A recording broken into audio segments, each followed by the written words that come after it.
విషయాలు మాట్లాడారు. ముఖ్యంగా ఈ సివిల్ సొసైటీలో విషయాలను ఏ విధంగా తీసుకువెళ్లాలన్నది ఈ రోజు ప్రధానంగా ఇక్కడ పెట్టుకున్న అంశం. ఇందులో ఏ విషయాలు తీసుకువెళ్లాలి, ఏ విధంగా ప్రజలను రాష్ట్రంలోనూ దేశంలోనూ జరుగుతున్న అనేక విషయాలకు చర్చ మొదలు పెట్టాలన్నది ప్రధానమైన ఉద్దేశం. దానిలో పెద్దలు అనేక విషయాలు మాట్లాడారు. నేను 2-3 విషయాలు మాత్రమే మాట్లాడతాను. ముఖ్యంగా మనం మాట్లాడాల్సింది దేశంలో పెరిగిపోతున్న నిరుద్యోగ సమస్య. అన్ఎంప్లాయ్మెంట్ అన్నది చాలా ప్రధానమైన సమస్య. ఎందుకంటున్నానంటే ఇజ్రాయెల్ గవర్నమెంట్ ఎప్పుడైతే హమాస్ మీద దండయాత్ర ప్రకటించిందో పాలస్తీన్ వర్కర్స్ అందరినీ కూడా వాళ్ళు తీసేశారు.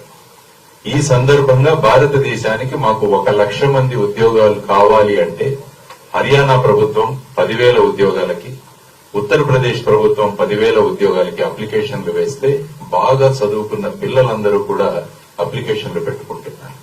ఏంటిది అంటే ఈ దేశంలో ఉద్యోగాలు లేకపోవడం వల్ల బయట ఎక్కడ ఉద్యోగాలు వచ్చినా, ఎటువంటి ఉద్యోగాలు వచ్చినా కూడా వెళ్లడానికి మన ప్రజలు సిద్ధంగా ఉన్నారన్నది ప్రజలకు చెప్పాలి. ఎందుకంటే ప్రతి సంవత్సరానికి 2 కోట్ల ఉద్యోగాలు ఇస్తామన్న వాళ్ళు ఆ విషయం గురించి మాట్లాడట్లేదు. ఎక్కడెక్కడినా జాతి, ధర్మం, మతం, కులం వీటి గురించే మాట్లాడుతున్నారు కానీ నిరుద్యోగ సమస్య గురించి మాట్లాడలేదు. కాబట్టి ఇటువంటి విషయాలు చెప్తే యువతరం ముఖ్యంగా దేశంలో ఏం జరుగుతుంది అన్న విషయాన్ని వాళ్ళు తెలుసుకోగలరు. ఆ తర్వాత భారతదేశంలో ప్రస్తుతం 42% అన్ఎంప్లాయ్మెంట్ ఉంది. అంటే 100 మంది బయటకు వస్తుంటే 42 మందికి ఉద్యోగాలు లేవు. ఆ తర్వాత ఇంకొక న్యూస్, మొన్నటికి మొన్న రష్యా యుక్రెయిన్ యుద్ధం జరుగుతున్న దాంట్లో 2 భారతీయులు చనిపోయారు. వీళ్ళిద్దరూ కూడా ఇక్కడ చదువుతున్న ఒక అబ్బాయి సూరత్ కు చెందిన అబ్బాయి, ఇంకొక అబ్బాయి తెలంగాణకు చెందిన అబ్బాయి.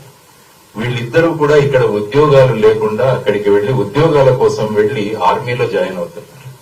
మరి ఏం జరుగుతుంది దేశంలో అన్నది వాళ్లకు తెలియజేయాల్సిన ఆవశ్యకత మన మీద అంతా ఉంది. ఆ తర్వాత రైల్వే రిక్రూట్మెంట్ బోర్డు 2022వ సంవత్సరంలో 35,000 పోస్టులకు అప్లికేషన్లు వేస్తే 1,25,00,000 మంది అప్లికేషన్లు పెట్టారు. 35,000 పోస్టులకి 1,25,00,000 అప్లికేషన్లు అంటే దేశంలో ఏం జరుగుతుంది అంట.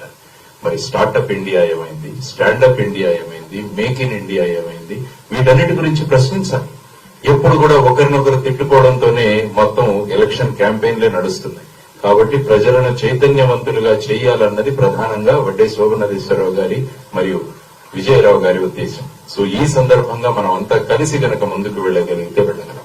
రెండవ ముఖ్యమైన విషయం ప్రజలకు చెప్పాల్సింది, ఈ రోజు దేశంలో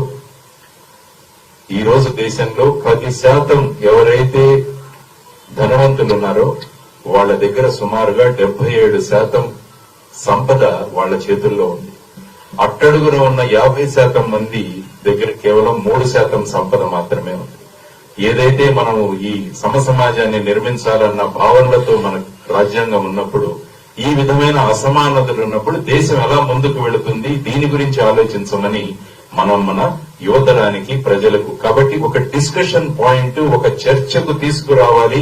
అప్పుడు ఎవరు ఏం చేశారో అన్న విషయం ప్రజలకు గనక వెళ్లగలిగితే అప్పుడు వాళ్ళు నిర్ణయించుకుంటారు వచ్చే ఎలక్షన్ లో ఎవరికి ఓటు వేయాలి అని.